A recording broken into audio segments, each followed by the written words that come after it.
All right, welcome back, everyone. So I assume most of you probably watched the debates. I assume not all of you did. Um, Interesting stuff. Let's just put it that way. I mean, really nothing beyond what they've been talking about in terms of their policies, anyway. In fact, I'm working on a bigger piece right now. Probably do a whole episode just on Biden and Trump policy. So we'll work on that. Now let's go over a quick update on what kind of a recap, and then if you folks have questions, go ahead and ask them. I'll try to get to them. So first off, with the Supreme Court justice nomination, I mean, I'm trying. I'm watching the debate. And I'm trying to boil down the main points they're saying. It was quite the show. It seemed at some points that Trump was debating more with the moderator than he was with Biden. And but I was surprised Biden didn't stutter as much as I think a lot of people might have anticipated. He actually did manage to stay pretty, coherent. A lot of people like to criticize him on that. He actually did pretty good in that regard. Trump, it was like a repeat of 2016. Trump, if he hears something that he believes is not true, he doesn't hesitate to call it out. So it was interesting to watch. Let's go over some of the main points. And again, I was trying to kind of boil down the main points they were getting at while avoiding the kind of back and forth that wasn't as useful in terms of policy and such.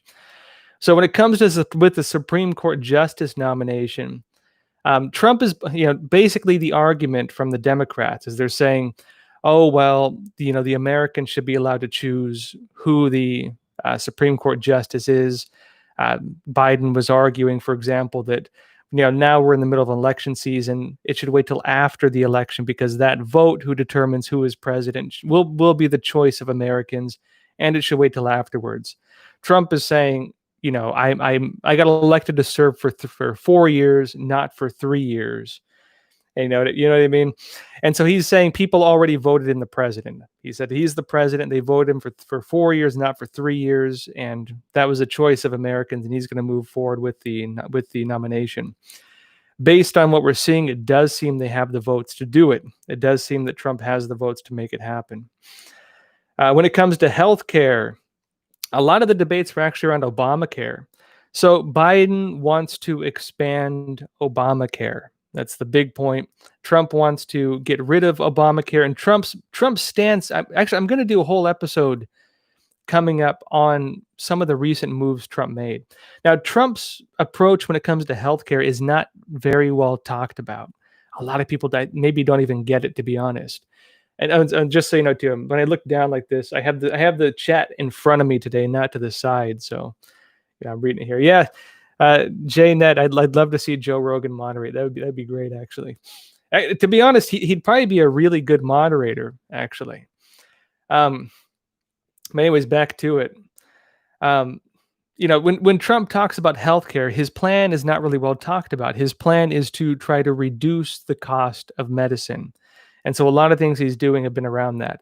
Now, he was called out, criticized both by Biden and ironically kind of by the moderator, of basically not having gotten rid of Obamacare. Trump clarified that, well, he got rid of the individual mandate, which was the heart of Obamacare, meaning that guys like, me who I don't want to use Obamacare because the premiums are so high that you're no longer required to pay that if you can't afford it or you don't want it. Biden accused Trump of, basically wanting to get rid of the healthcare of 20 million people. Trump said, I want to fix healthcare. I want to make it affordable so even more people can get it.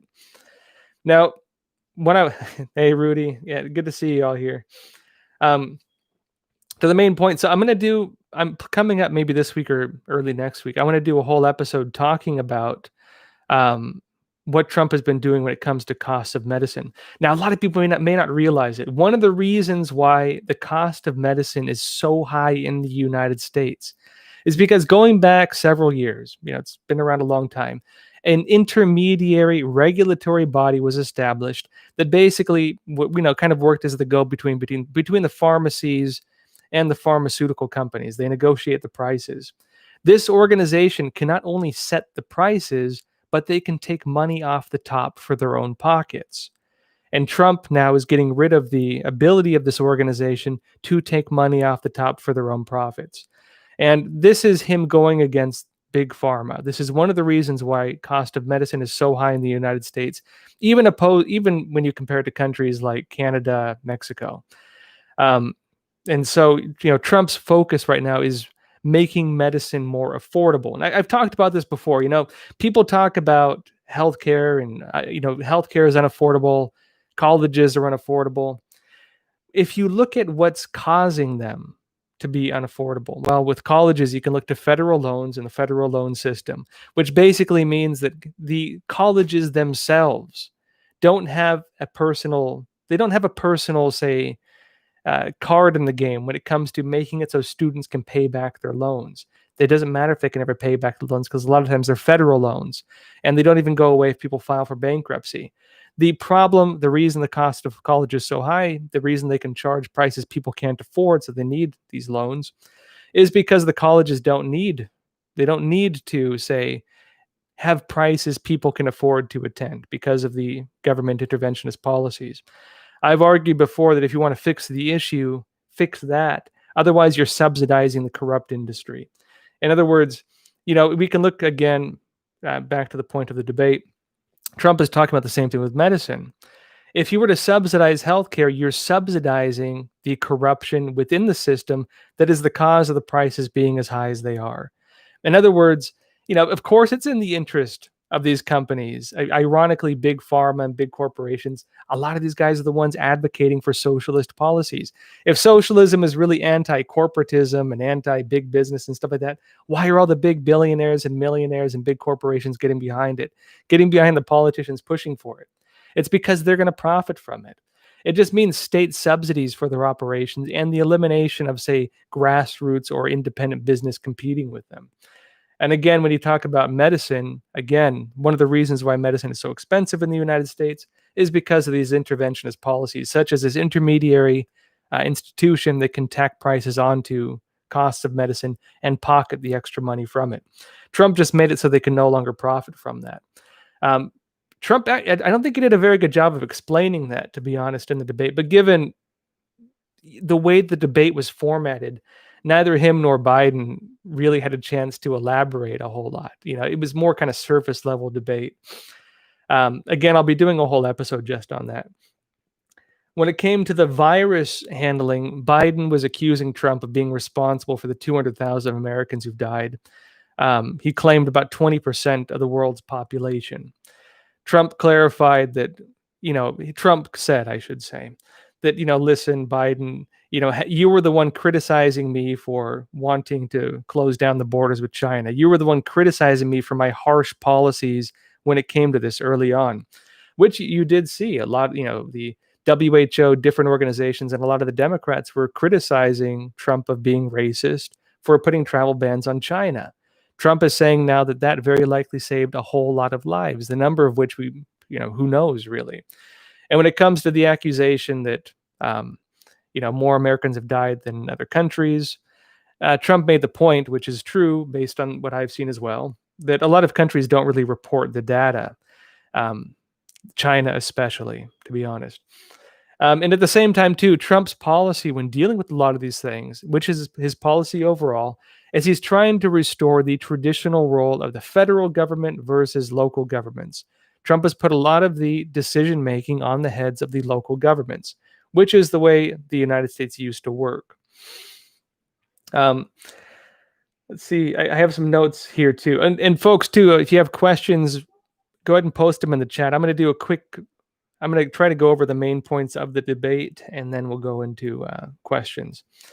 When it comes to the vaccine, this is kind of a funny question to ask the president, to be honest. I don't know why they even brought this up as a question, because, what do the presidents have to do with companies making vaccines?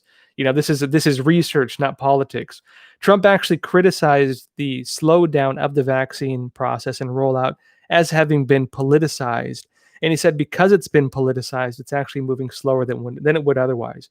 Yeah, someone's mentioning Project Veritas. Actually, I'm going to get James O'Keefe on the channel to talk about that.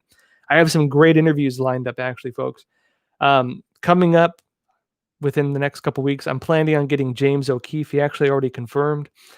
I'm also going to be getting the director of the film, what was it called? Riding the Dragon, talking about Hunter Biden and his different deals, allegedly. So stick around for that. I have a whole bunch of interviews lined up. I'm gonna be doing some more U.S. political coverage leading up to the elections, and I'm also going to make an effort to do some analysis on political policy.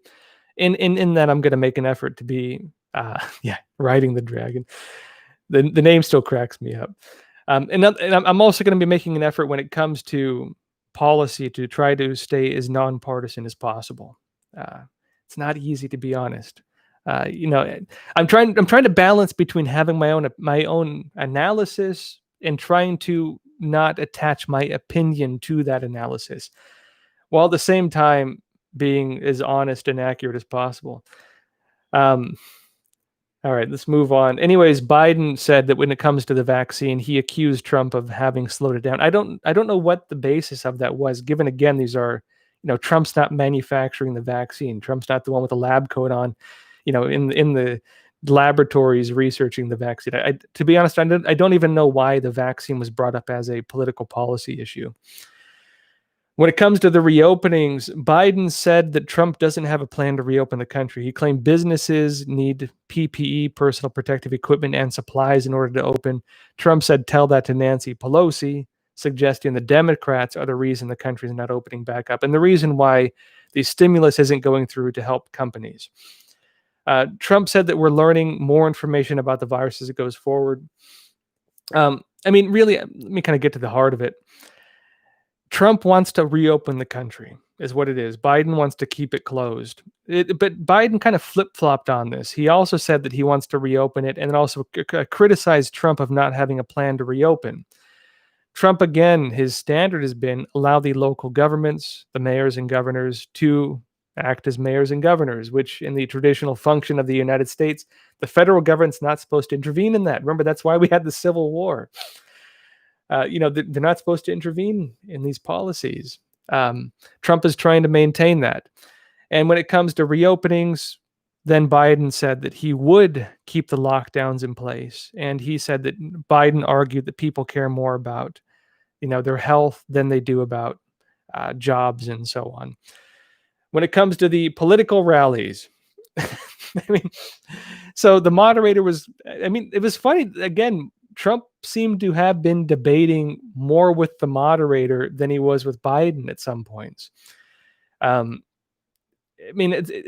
of that might be because Trump was interrupting Biden quite a bit. Actually, Biden interrupted Trump quite a bit as it went forward. In the beginning, it was more Trump. Towards the middle, actually, it was more the moderator and Biden just as much. Trump was questioned on why he's been holding rallies with tens of thousands of people, sometimes I think 30,000, 40,000 people. Trump said there's been no issues with it. People wear masks, people social distance, they follow requirements on these things. And Biden accused Trump of not practicing social distancing and so on. Trump said the reason Biden has not done that is because Biden can't bring more than 3 people to a rally. His words, not mine. That was the accusation. And of course, Biden's policy is to mostly hold announcements and so on, rallies from his home. He's doing teleconference. On the economy, it's interesting, actually. Now, Trump is being criticized for an economic slump based on what happened during the virus lockdowns. It's interesting they're trying to make it seem like he's responsible for this, and they're making it seem like this is the result of his economic policies. Actually, Trump, he made this point too, right? Trump's policy when it comes to the virus lockdowns is that, as data has shown, areas that have more lockdowns have more deaths. Now, we could argue maybe that's because in New York, for example, some of the policies like taking elderly people and sending them to retirement homes when they nursing homes when they have the virus, that caused a whole lot of deaths. You could blame some of the local politicians for being at least partly responsible for that policy causing a lot of deaths. Now, if you look again at the numbers, you can see the areas, not even just big cities technically, but areas that have had tighter lockdowns do tend to have higher rates of deaths from the virus. Trump has been making the point, now back to the economy, Trump has been making the point that really he had record economic results up until the virus outbreak. Really, the economy was on the rebound. You might remember Obama came out and he said, "Oh, you want to have like 3.5 economic growth. Where's your magic wand?" And sure enough, Trump not only achieved that, but went much further beyond it. Biden argued that during his term as vice president with Obama, that they had record economic growth. Trump said it was the worst economic growth since the 1930s or something like, or 1929. Yeah, and so Trump shot back at that. Again, Trump was being accused of having a poor economic policy, again, based on lockdowns, the economic slump caused by the lockdowns. And one thing he didn't really get into, let me get a drink of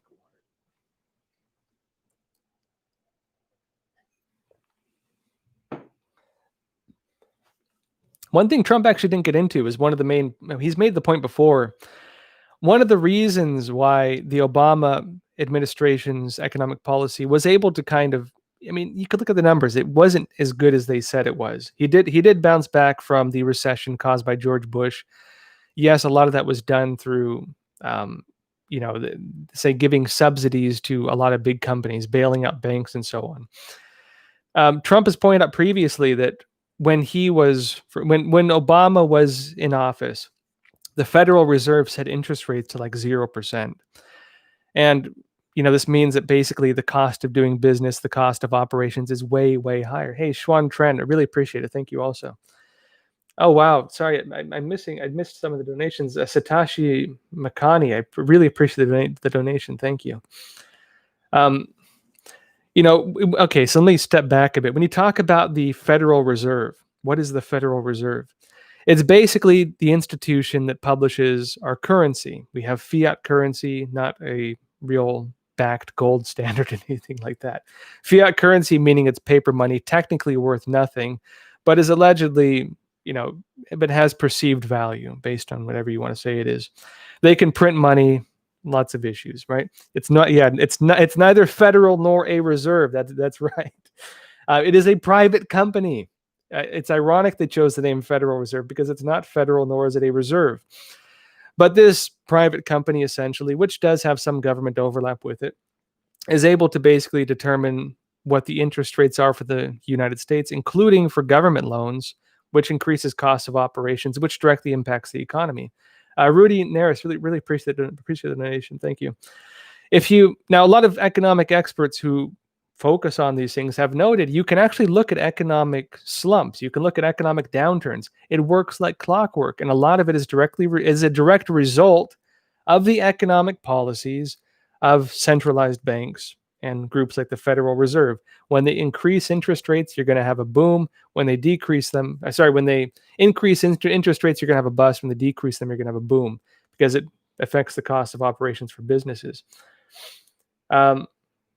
Doc Durden, I really appreciate the donation. Also, Sleepy Dragons, thank you. Yeah, it's not always easy not getting emotional with politics. I think I have a healthy amount of numbness when it comes to these things over the years. But, yeah. Anyways, I want to get an expert on to talk about the Federal Reserve. I can talk about it a bit. I wouldn't consider myself an economic expert. Actually, I'm making an effort to learn it better. I've been going through the free audiobooks of the Mises Institute lately, and they're very good. I am trying to branch out with different economic theories. I have read quite a few things from Ludwig von Mises, and I've read, for example, Creature from Jekyll Island, some of the foundational books people would say when it comes to these things. I wouldn't consider myself an expert, although I can speak about it decently. It's something I'm working on getting better on. But that said, I want to get someone on just to talk about this. Ryan Speaks, really, thank you for the donation. Wow, geez. Anyways, I won't go deeper into that. But again, the point I was getting at with the Federal Reserve, during Obama's term, they had 0% interest rates. They had 0% interest rates. That's going to cause a boom. And even despite that, they really had a very slow growth. Oh, wow. A. DeLeo, appreciate the donation. Hayden Biden got that steroid shot tonight. You guys are funny. Now, and as opposed to that, the Federal Reserve under the Trump administration, until the virus outbreak, actually had very high interest rates, meaning that they were basically in any kind of economic benefit that was coming about from what Trump was doing in terms of his economic policy was basically being siphoned out by the Federal Reserve. I mean, I personally think it's a corrupt institution, the way it functions. People would argue it's meant to maintain stability within the international economy. That were you to change things too drastically, it would cause inflation or deflation, which would impact the international community. How old am I? I think I'm 36. No, I'm 35. Sorry, and you get past 30, you stop counting. You know what I mean? So, all right. All right, let's see here. Let's move on. Oh, Chernate. I can't pronounce your name. CHRMNE. Appreciate the donation. Thank you. Moving on to taxes. Now, Trump is being accused of having tax policies that benefit the rich. Trump, and also for his tax returns. Trump was asked directly by the moderator, what was your income 2016, 2017? Because people are saying he paid like $750 or something like that. Trump said millions, said he's paid millions. But he also said that based on, just like any business owner, just like most people in the country, you're not going to intentionally pay more taxes than you have to. I know I don't. If I file taxes, I don't say, geez, how can I pay more taxes? I don't sit down and use the software where you calculate your taxes and say, geez, how can I sabotage myself to pay as much money in taxes as I possibly can? Nobody does that. I assume if you really taxation is if you really want to pay more taxes to the government, you give a donation and then it's tax deductible anyways. There's a whole system around that. Trump clarified that just like, he was a private business owner, very successful one, of course. And just like any other business owner, he paid as little taxes as he possibly could within the boundaries of the law. He also clarified that some of the tax breaks he got were from policies that Biden was partly involved in. Biden said that actually, if he gets into office, he's going to eliminate Trump's tax cuts. He's also planning to raise taxes. He says he's going to raise taxes mostly on the rich, but based on what he said, it seems that he'll raise them on everybody, not just the rich. Again, he's getting rid of all of Trump's tax cuts. And so that's the different stance. Trump said that if he did that, he would push out companies that have come back to the United States. And yes, companies are coming back to the U.S. And if that happened, we would see very likely another recession.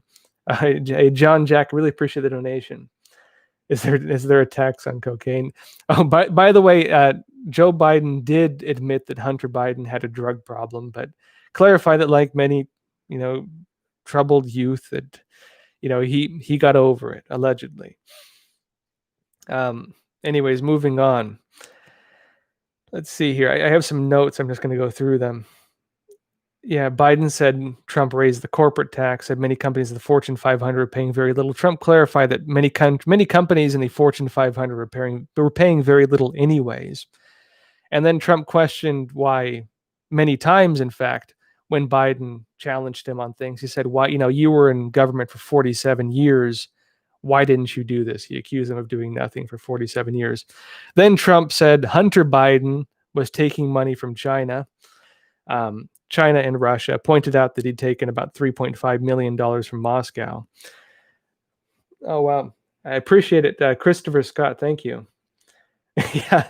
I try to avoid getting too moved by the conflicts. I don't think it benefits anybody, to be honest. I don't think it's useful to get emotional, personally. I mean, not saying I'm perfect in that regard.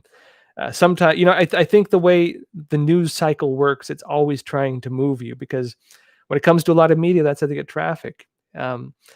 My take is different. I think ironically, and this ironically, one of the ways Epoch Times and Entity become more popular is because they're just doing old school, calm, rational journalism. I mean, it's almost sad there's a market for that right now, because that's what's hard to find. It's harder to find calm, direct journalism. It's ironic, actually. Oh yeah, someone mentioned Kingface. Yeah, no, rest in peace. Many of you may have seen I interviewed Kingface. He was, former gang member, turned his life around. I mean, great guy, actually. I met him at an event. Actually, it was a conservative comedy show that I got free tickets for coverage. And, he was just an interesting character. And I was like, hey, I had to come to my show sometime. I did an interview with him, and he was an incredible speaker. Kingface, unfortunately, for those of you who don't know, Kingface has passed away. And at least that's what family members are saying. Yeah, he did. Allegedly, he was in a coma for a while. They had a fund to help him. Allegedly, he died of liver failure.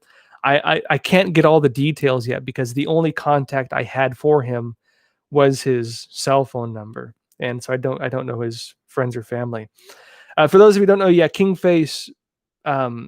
He was one of the big Blexit guys. He was a pretty big influencer on Instagram. You can look at the interview I did with him. It has like 1.5 million views. I mean, it was big. Moving on to the debate, though. John Lloyd, thank you for the donation. I appreciate it. The winner for the debate for me was Joe Jorgensen. All right. Yeah. And anyways, Trump called out Hunter Biden and the issues with Hunter Biden. Nathaniel, I appreciate the donation. Thank you.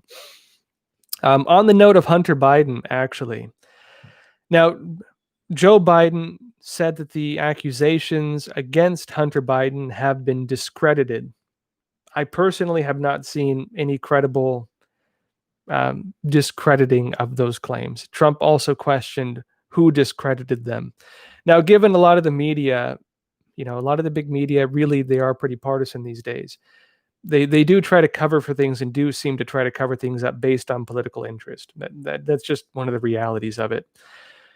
Trump, of course, called it out. Actually, on the note of Hunter Biden, I mentioned it earlier in the show, but I'm planning to do some more interviews on the show, and I'm also planning to do more U.S. coverage, at least for now. Of course, we'll see what other big issues come up. One of the individuals I have lined up for interviews is the director of the film Riding the Dragon, which is about Hunter Biden's, different financial interests. Let's put it that way. And so, stay around for that. It'll hopefully be within the next week or two. Marlene R., thank you for the donation. Do you think Biden was spouting typical Dem talking points? I just popped in. For the most part, it was actually interesting. Biden really seemed to get pretty mad at Trump several times. And you could say, normally the way politics is done, they want to kind of keep this polished image. Biden did break face quite a few times and resorted to name calling a couple times. But you could tell that unlike Trump really didn't seem overly emotional about it. Biden seemed legitimately offended a few times. Biden did talk about a lot of political talking points. Oh, wow. Firefly, thank you. I appreciate it. Really, really, thank you. Biden did have a lot of Democrat talking points. Of course, it was almost all that. And there was also a lot of beating around the bush of issues. For example, talking about, really, if you boil down Joe Biden's and the Democrats' campaign plan, and I'm going to be doing a whole episode just on policy, and I'm going to make an effort to just give you guys the facts on it. Cut and dry as possible, because I don't think there's anything else offering that right now, to be honest. If you break down Biden's policy, it basically is bigger government, more taxes, more race training, more focus on gender, race issues, including in government institutions, more federal level intervention in local, state, and city politics. It's bigger government essentially, and undoing Trump's tax policies and so on. It is pretty much in line with what the Democrats have been saying. I understand now Democrats. I've actually talked to socialists. I have friends who are socialists, and it's funny, we don't see eye to eye, but it's interesting sometimes to understand how they think regardless. I have a friend, for example, who's like, government is our greatest protector, and I'm like, how many issues of democide have we seen over the past 100 years? Um, Gabriel Prege, wow, really thank you for the donation. I really appreciate it. Anyways, I won't go too deep into that. Let's continue, and then we'll get into some of the questions. The next one was on race. Now, Biden accused Trump of causing more racial divisions. And he criticized Trump of fueling the fires of these racial divisions. Trump pointed out that while under the Obama administration, which Biden was the vice president of, Sue Chelsea, I appreciate the donation. Thank you. Again, I think I'm 35. Yeah, I'm 35. I always want to say 36. I turned 36 soon. Anyways, on race, Biden was accusing Trump of basically fueling the riots, making race issues worse. But really, if you look back, a lot of this started under Obama. It's hard, I bet, for younger generations. I mean, I guess I'm pretty young myself, but it's hard for younger generations because even when I was in middle school and high school, race wasn't that big of an issue. You might remember like the Man Show and Jimmy Kimmel and Dave Chappelle. Race jokes were not offensive for a long time. The culture of this country and what's considered offensive has really changed. And Nicholas Brown, appreciate the donation. In school, I had friends. My group of friends was Black, Mexican, white, you name it. And I'm mixed race myself. We never, we joke about each other and stuff like that, but we never got on. We never insulted each other. I mean, even in my own family, I have extended family who are Mexican, Black. One of my uncles, who was like a father to me growing up, at some points, he's Black. A lot of people don't even, growing up, you didn't hear a lot about this. If you did encounter racism, usually you just called them names back or briefly fought them or ignored it and walked away. It wasn't that big of a deal. It was really under the Obama administration we saw this change. And I mean, and going back to, look, I'm part Filipino. My great grandfather was the chief steward of Admiral King, which was chief steward. It was a rank only given to, I think, like 2 people because they got rid of it. Basically, Filipinos were not allowed to become officers in the military. The only role they could serve in was as the cooks. And my grandpa became like the officer cook. They created the rank for him. He was the officer cook of Admiral King, who led all the naval operations during World War II. He never made a fuss about that. He never complained about being discriminated against. He was a great guy, by the way. He was at Pearl Harbor. He was in the boat that broke through the blockade. Quite a few things like this. He never complained about racism, despite actually being victim of this quote unquote policy that made it so really Filipinos were more badly discriminated against, to the point where they couldn't even serve in combat roles than any other race. It wasn't a big deal. He never complained about it. He was actually very proud of what he did. And his idea was simple. You prove them wrong. You show them that you are not what they think you are. You prove that you are capable. That's how you defeat racism. You show them you're a good person. And, really, again, anyways, my point is, going back, I mean, really the real intense race politics in my generation. Yes, you can look back to the 60s where it was more intense. The real intense race conflicts during my generation only really started under the Obama administration. And that's when you had Black Lives Matter come out and these different groups come out advocating for quote unquote racial justice and so on, but really focused on turning people against each other and ironically promoting hatred of white people, which I know people these days say is not considered racism anymore. When I was growing up, racism was defined as hating a person based on the color of their skin or discriminating based on the color of their skin. I would include hating white people as being part of that same type of racism. Trump was accused, for example, during the debates, Trump was accused, for example, of getting rid of the critical race theory training sessions. And he clarified that he got rid of it because he saw it as racist, divisive, and as something that promoted hatred, not just of people. It promotes hatred of white people, as he said, but also hatred of the United States. And he believed that this is, ironically, the things meant to resolve racism are actually encouraging racism, depending on how you define it. Um, Aliyah Cash, appreciate the donation. Is it true that if they don't get the votes counted by Inauguration Day in January, does Speaker of the House act as stand-in POTUS? No, I think Trump technically stands in until it's decided. It'll be the Supreme Court it'll be the Supreme Court that decides who wins, which is why Trump wants to have the deal, the tie-breaking judge in place. Hopefully that won't happen. Well, Nathaniel, I appreciate the donation. Yeah, racism sensitivity training. When asking Trump why he banned it, this made it sound very bad. It's Marxist critical race theory. Actually, that's true. This is Frankfurt School critical theory.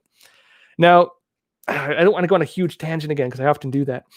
Maybe it's fine. Maybe you guys like that.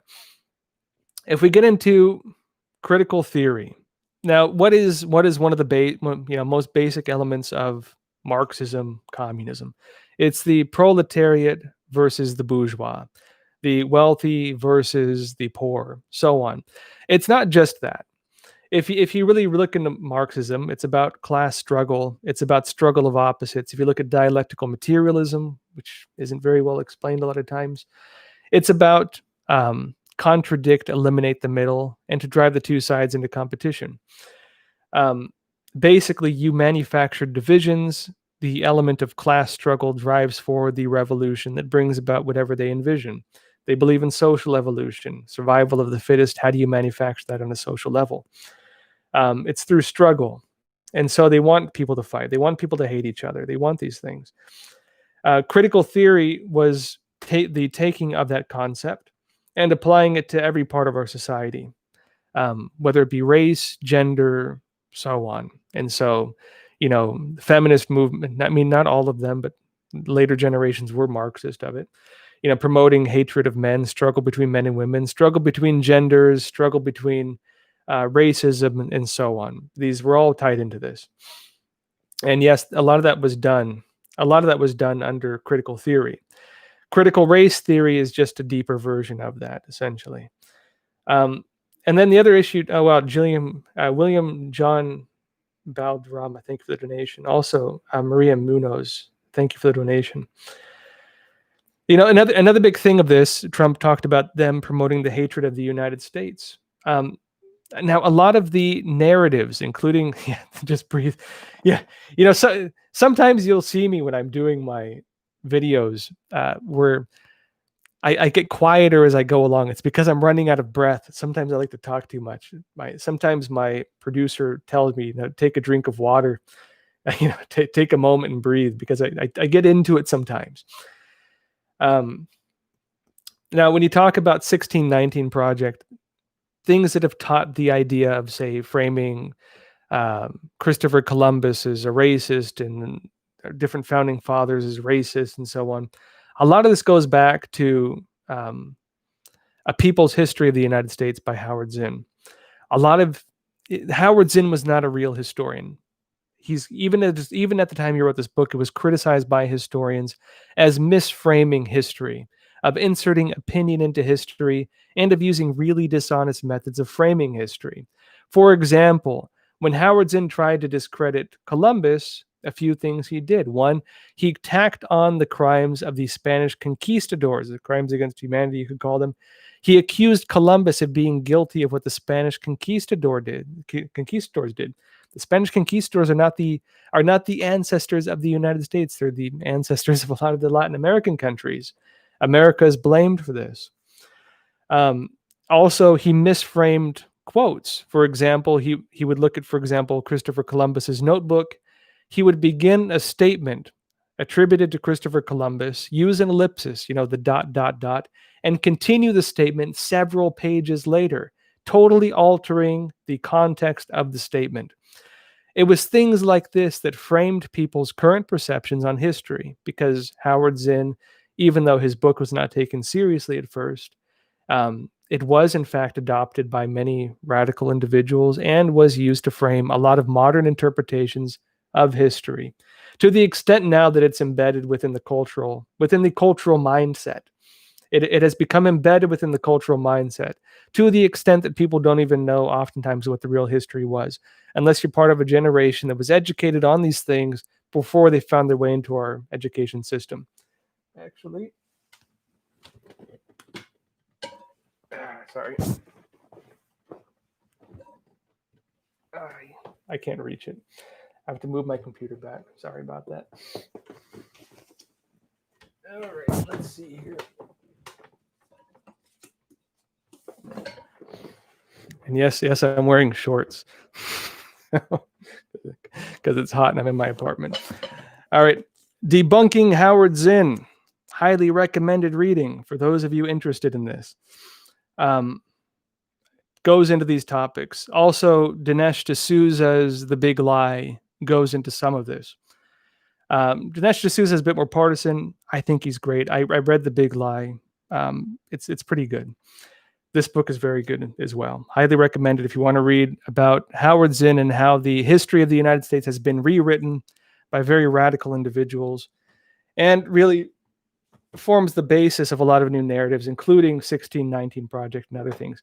I'm going to be getting on some different experts to talk about these things because I'm really starting to think it's more needed for debate in the United States. Now, I know the show, we've been more focused on China, but there's a lot of issues we have in this country as well and in other countries. And I'm trying to make Crossroads as internationally relevant as I can in terms of finding things that are, international values. And also, trying to really find topics that impact us on a fundamental level and that people may not want to talk about sometimes. All right, moving on. Sorry, I go on these tangents sometimes. Just a couple more points and we'll go into more questions. So when it comes to law and order, Biden accused Trump of basically, being in a country where things are in chaos. You have riots on the streets, so on. Biden said that Trump should reimagine policing. This is one of his claims before. And that in order to deal with the current issues we have of division in this country, he needs to get all the parties down and, Democrats, Republicans, have a debate and talk. Trump made the point that Biden wants to defund the police, that he has no support from law enforcement organizations. Actually, for a long segment of this, he really, I'm just on a quick note too. I'm not gonna stop covering China. We're still going to give a lot of news on China, especially on the breaking news side. I'm going to try to I'm trying to balance the coverage based on what the biggest issues are that impact the direction of the world. That's how I'm looking at this. But yeah, on Law and Order, Trump said that he thinks violent crime has become a partisan issue. He attributed most of the crime, most of the violent crime, as coming from Democrat-run cities, and he alleges that a lot of the problems we have right now, especially, is from that. It is partly true. Now, ironically, ahead of the riots, what did you have in New York and California? Well, they emptied out the prisons. Right before they had these huge riots, they emptied out the prisons. Why would they do that? Now, they alleged that this was because they were worried about the virus spreading among prisoners. They allegedly did it for the safety of the prisoners. But then they have riots right afterwards. And then what happens? They have a catch and release program because they got rid of the bail. They got rid of these, they changed the bail policies. So it's catch and release for a lot of these guys. I can tell you in New York, it feels like borderline anarchy right now. I'm in New York. It does not feel like we have rule of law. You might have seen that Trump actually passed this executive order declaring New York and several other cities more so, as being anarchist, of having fallen into anarchy. And so we do have this now. Moving on to the riots now. Trump said, Biden again accused Trump of not dealing with it, saying that Trump wants to rile things up. Trump said he's been trying to fix it, but the governors and mayors are preventing it from happening, that they're refusing to allow him to send in, for example, the National Guard. Now, Trump could technically override them. He could technically do that, but doing so would override the divisions of power between federal, state, and local governments. Trump does seem to be not wanting to take that step. Again, keep in mind that was one of the lead ups to the Civil War. One of the big issues during the Civil War. Yes, slavery was the main issue, but in terms of how it was interpreted was state rights versus federal rights and what is federal overstepping. And so it is a complicated issue. All right. That said, folks, let's jump into questions for tonight. And again, I'm going to be doing also a whole episode just on Trump policy and Biden policy, and I'm going to in that episode try to be as um, nonpartisan as possible. I want to give more of a cut and dry presentation of what the policies are, with maybe a bit of analysis, but for the most part, cut and dry, because I don't think there's anything like that. If you want to figure out what Trump's policies are, what news station has really laid them out for you? I can't think of any, to be honest. And with Biden too, it's hard to get it. Biden actually does want, just for some of the questions, Biden actually does want to bring in some New Deal policies. In fact, in some of his policies, he talks about it. Okay, now some of the questions for tonight. The one and only Pinky. When the show starts, I want to know: did they discuss China? If so, what do they say? Too stressed for me to watch. I've never voted before. 1 sec, let me get a drink.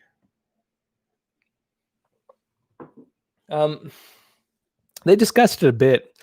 Biden accused Trump of, despite Trump's trade, renegotiating trade policies, he claimed that basically Trump has made things worse with China. He said China's eating our lunch. Trump countered that and said, you were in government for 47 years. What were you doing during those 47 years with China? Someone's asked is my wife Chinese? No, she's Cambodian, actually. French Cambodian. Actually, her father was a doctor. Sorry for the tangent, someone asked. Her father was a physician in Cambodia. He was taken prisoner by the Khmer Rouge, thrown into one of their death camps, the killing fields, and he actually escaped from one of the camps. He made it to Thailand, got amnesty in France, where he had studied medicine. He was actually one of the first people to make the genocide publicly known, at least of influential people. Actually, Victims of Communism Memorial Foundation did a documentary on him. It's Naloum, Naloum, if you'd like to watch it. He has an incredible story. He wrote a book too, but it's only in French. It's called A Doctor Among the Khmer Rouge. Back to the question though. People, oh man, it's already 11:28. Have I been talking that long? I'm gonna have to end it pretty soon. Let me get to a couple questions first. Someone asked if they talked about China. They did. Biden accused Trump of basically making bad deals with China that have benefited the CCP. I don't know what the basis of that is, to be honest. Mainly because Trump has been slamming the CCP economically. And I mean, anyone who watches this show regularly knows that. I don't think I even really need to elaborate on that too much. It's bizarre that Biden brought that up. Trump countered him, though, and noted that, again, Biden, he's been in government for 47 years. What was he doing this whole time? You might remember the Obama policy with China. The Obama policy with China was basically let them do their own thing. Again, prior to Trump, the China issue, Republicans and Democrats fed the fire. I mean, it was bad on both ends. I mean, Bush was just as bad. Nixon was just as bad. Nixon brought opened up trade status with them. Clinton was just as bad. He brought them into the World Trade Organization, which they immediately began taking advantage of. And so these things are pretty messed up. Sorry, 1 sec. Just reading some of the questions. Oh, wow. Denise Coop, appreciate the support as always. Thank you. Let me get to your question in a minute. But anyways, back to the China policy issue. Again, Biden accused Trump of helping them. I don't know what basis he's doing that on. Trump countered, said, what have you been doing for 47 years? And again, anyone who's watched this show should have a pretty decent understanding to the extent to which the Chinese economy has been just slammed by Trump's policies. I don't want to do a full recap of it, but the Chinese economy is not doing so hot. And the sanctions against the CCP, the pulling out of businesses from China, and the different issues they're facing internally and with other countries right now, because a lot of U.S. diplomacy has been focused on basically creating I don't want to use one of their own terms, a united front of of nations against the CCP, and it's been extremely effective. So I don't know what basis Biden made that accusation on. Trump also said that Biden's son, Hunter Biden, has made many deals with China and accused him of that. Biden said these were lies.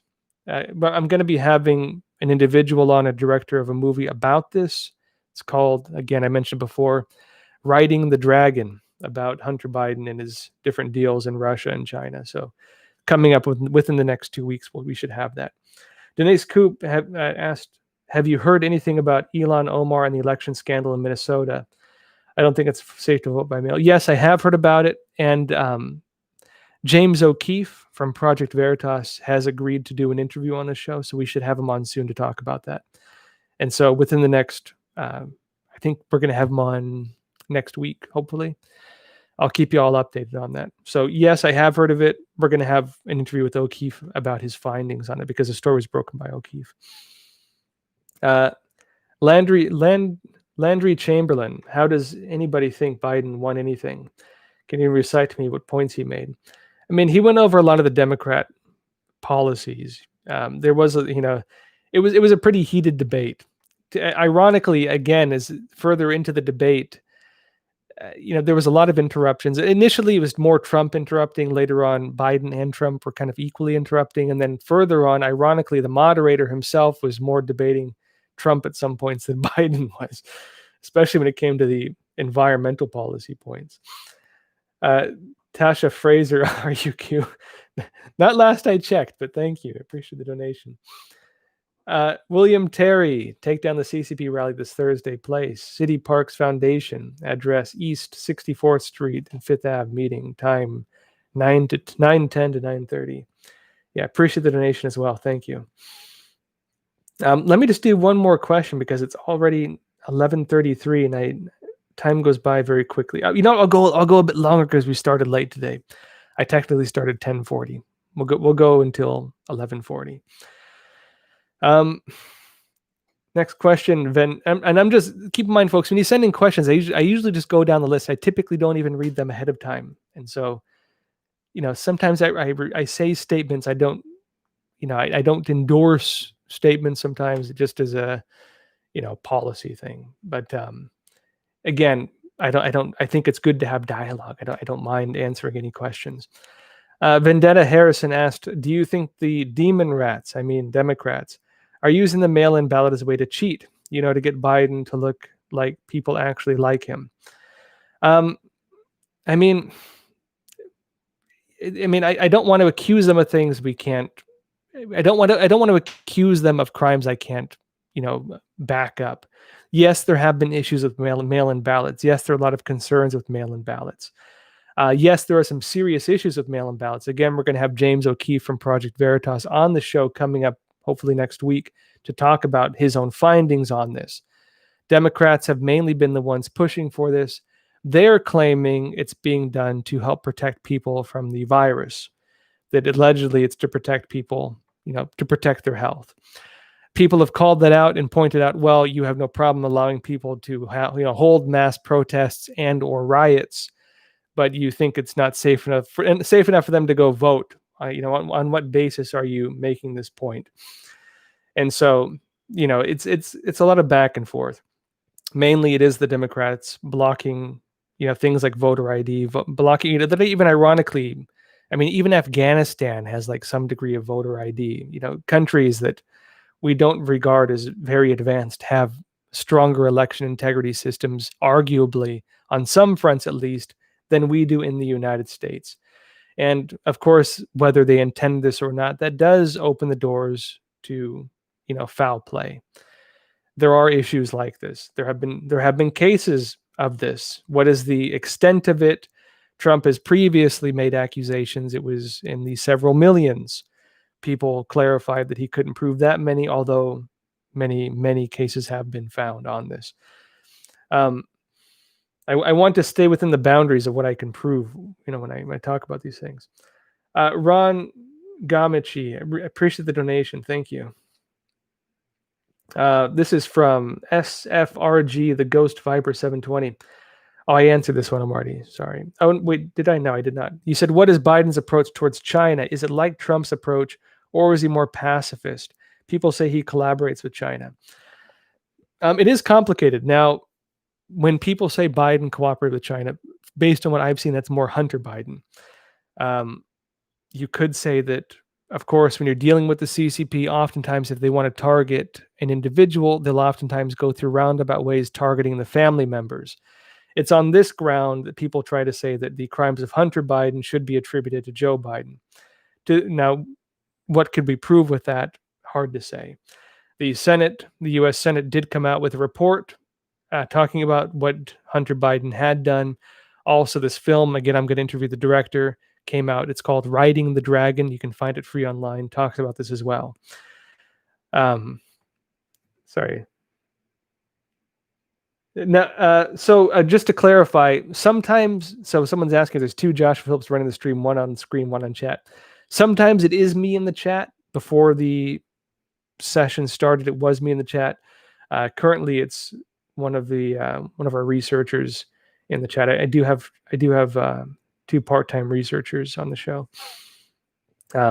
I would name her, but she likes her privacy. She doesn't want to. She probably wouldn't like it. I can ask her.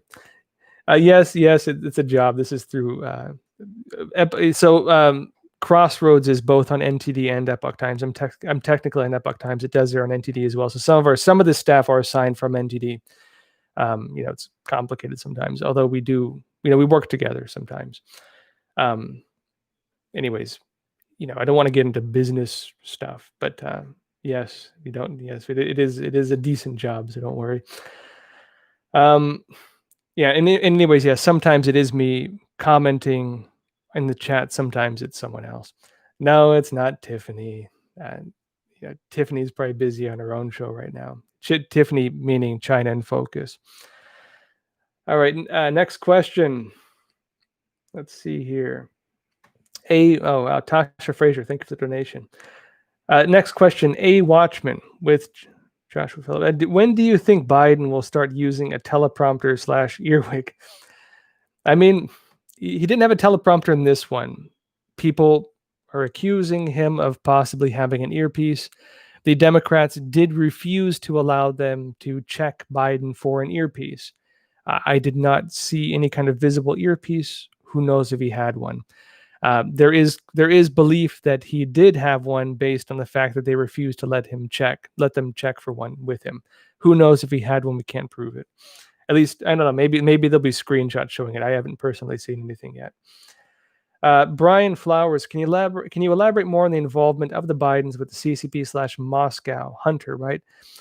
Correct. Based on the information I've seen, Hunter Biden was the one involved with the Chinese Communist Party and Moscow with different deals with businesses. Joe Biden claims these are false accusations.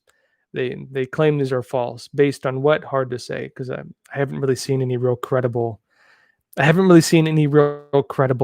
Refuting of those claims. And again, we're going to have some coverage on this going forward. Someone's asking who I think won the debate. I mean, when it comes to who won the debate, it's complicated. I think most people watching it, I personally really doubt many people would have their opinions changed based on the debate. Maybe some people in the middle, depending on what they're concerned about, would have it changed. If that is the case, looking at things like, let's say, policing, taxes, Biden is for increased taxes, and also he claims he's for increased policing, but really, they're talking about reforming the police and holding police accountable, which means making it sometimes like they have in some states, some areas, making it so that police can be sued by, for example, individuals they arrest for any reason. And you have a lot of police retiring early because of this or quitting their jobs. Now, is that part of Biden's policy? I can't say that part specifically, but he did say holding police accountable. We're talking about these things. Based on taxes, based on law and order, I would imagine a lot of middle of the road people in the U.S. would probably believe Trump won. Now, keep in mind when it comes to the 2020 elections, though, the Democrats, they can't maintain the status quo. If they maintain the status quo as happened in 2016, Trump won in 2016. They need to win Trump voters over to the Democrats, you see? And so, in other words, they can't just hit what they already had. They cannot just maintain their voting base. They need to win over voters. To what extent has that happened? Hard to say. I haven't seen a lot of evidence of Republicans shifting to Democrat, other than actually some big business guys and some Republican politicians, the rhinos, they call them. Joshua, are you taking gun shooting lessons? You'll need them in November. I'm actually a very good shot. My not the great grandpa I mentioned, but another grandfather of mine. He was a captain in the Marines. Actually, he was at Dung Ha in Vietnam. He was a career Marine. He was on the Marine pistol team, so he was one of the best shots in the Marine Corps. Very good shot. Taught my dad how to shoot. My dad taught me how to shoot. Growing up, one of my dreams was to join the military, and I trained very often. One of my hobbies was shooting, and so I'm actually a very good shot. I'm in New York now, so my ability in this is limited because you literally can't even own a BB gun in New York without having to go through the regulations. Anyways, yeah, not a whole lot you can do in New York. My dad, however, is still very big into shooting. He has a friend with a private range, for example. I'll do one more question, and then we'll end it because it's getting a bit late now. Last one, Brian Flowers. Can you elaborate more on the involvement? Sorry, I already answered that one. Michael Vunk. Joshua, do you think the moderator was biased towards one side? If so, towards whom and how much? The moderator did seem to cross-examine Trump a lot more than he did Biden, and at some points, it did. And if you read the comments, they pointed out it seemed that Trump was it seemed the moderator was trying to debate with Trump on many occasions. He was not as hard on Biden as he was on Trump.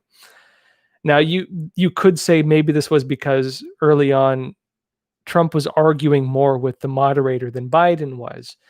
And maybe Trump got him a bit angry, and he was angry about that, and because of that, he was pushing back. Alexis Rivera, wow, thank you for the donation, appreciate it. Yeah, he said only Trump has sanctioned China. That's true, and actually, the sanctions seem to be working pretty well. Back to the moderator, I think it's based on perception. In my perception, the moderator did seem to be more biased against Trump. Again, you could argue that maybe that's because Trump was interrupting more in the beginning, and Trump was also kind of criticizing the moderator more. Biden was not really criticizing the moderator. And so maybe Trump just pushed his buttons a bit more, on that ground. All right, that said, folks, it's late. It's 11:44. I should end it now. Again, actually, to be honest, I really like the live. I like the Q&A format. But, of course, for the main show, I enjoy doing that as well. And it gives me more of a chance to do a little more researched segments as well. Firefly, wow, thank you again. Appreciate it. Jeez. Hey, fellow Filipino. I'm only part. I can't really call myself Filipino, but I'm part. You know what I mean? And yeah, I haven't been discriminated against either on that note too. You're mentioning as a Filipino here in the U.S., I'm thankful I have not experienced that bias yet. Neither have I, despite being mixed race. Although I think I get a different picture of it because people tend to think I am whatever race they are. To the extent where like I hang out with people of different races and I'm like part of their inner circle sometimes, and I just kind of pretend they're like, hey, they're fellow dudes, So, anyways, it works out. Yeah, I'm like 20 something percent Filipino. I can't remember off the top of my head what the percent is. I did one of those ancestry tests one time to figure it out. Yeah, that's right. American is what matters. And okay, I'm going to keep going on at this rate. I had this realization a while back because honestly, growing up as a mixed race kid, my mom's side of the family, my mom's side is mostly white. My dad's side is Filipino, Hawaiian mixed. So, some white as well. Extended family, a lot of Mexican, Hispanic, including, black family. And, I oftentimes hung out with that side of the family more than my white family because, it was like beach parties and barbecues and stuff. I loved it. I never really got that some of these things were race issues growing up. Like, I knew that my dad's side of the family cooked rice with every meal, and my mom's side never cooked rice, and it never made sense to me why they couldn't cook rice properly. you know. Um, oh, do I need more rest and water? Yeah. Anyways, but later on in life, high school, I did go through some of an identity crisis where I felt, I'm mixed race. I can't really call myself white. I can't really call myself Filipino. I can't really call myself anything because when you're mixed, people, look, they they'll kind of accept you, but you'll never really be part of that culture. And so I went through a bit of an identity crisis because of that. And part of that is why I think I do enjoy reading the culture. I do enjoy reading folk tales, mythologies, classical stories, classical literature of a whole lot of different countries. In fact, most of the books behind me, at least on this shelf, are books like that. Um, my brother was making fun of me because you see a lot of these. Yeah, he was making fun of me because you see a lot of these economics experts, and they had like political books. Now these are political books mostly. They have a lot of political books behind them and stuff. He's making fun of me. He's like, Josh, you have like fairy tale books behind you, But whatever, I enjoy it. But back to the point, when it comes to race and stuff, I went through a bit of an identity crisis, and I realized, you know what? It wasn't until I started traveling to other countries. They do not regard me as British. They do not regard me as Filipino. They do not regard me as anything. When I go to other countries, what do they call me? They call me an American, right? And that made me realize that that is my heritage, right? I'm an American. And that said, that means of course I can respect other cultures because my family, I can trace my family back hundreds of years to some different parts of the world. But I love my country. I hope other people love theirs as well. And I love traditional cultures of most cultures: Chinese, Japanese, Norse. I have a lot here. Anyways, folks, it's late. It's like 11:50 now. I apologize. I could talk to you all night, but I should end it here. Anyways, folks, again, going forward, we're going to be doing some good interviews lined up. Also, some more U.S. policy coverage. So I will be doing some more. Of course, we're going to still do a lot focused on China as well. But that said, folks, again, as always, please take care of yourselves, stay healthy, stay free. Thank you again.